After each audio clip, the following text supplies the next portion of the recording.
One, two, Gary, how are you? I'm well, and you? ¿Cómo está? Todo bien, gracias a Dios. Bien, okay. I want to say, your career expanded how many years? 18 years. 18 years. You were in Montreal, you went with the Mets. Yeah, I started came up at the end of 1974 season and played, not very many games, had 27 at bat.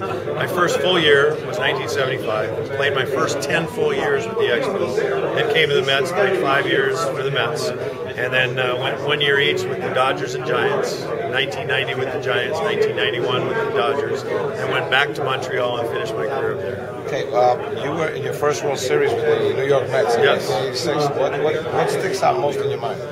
Well, just probably the comeback in both series. Actually, the league championship series against the Houston Astros, the way we came back in Game 5 and the way we came back in Game 6, knowing that we were going to have to face Mike Scott in Game 7, who beat us the other 2 games in the series. And, you know, it came down to that we were in Game 5 in Houston, or Game 6 in Houston, and we were down 3-0 in the top of the 9th inning, and Bob Nepper was throwing a 3-hit shutout against us. And we knew if we lost that game, we were going to have to face Mike Scott in their Houston Astrodome, you know, home field advantage stadium. And so us coming back in that led us to the series that we had against the Boston Red Sox.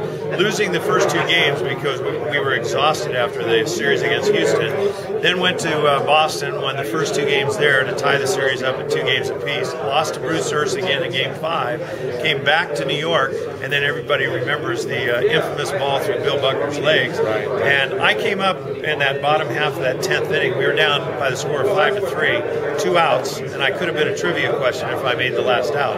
Who made the last out of that 86 World Series? Well, fortunately, I came through, got a hit. And then, of course, the rally started with Kevin Mitchell getting a hit and Ray Knight getting a hit, driving me in. Then John McNamara made probably one of the biggest mistakes in that whole series, where he brought in Bob Stanley to try and finish the game off.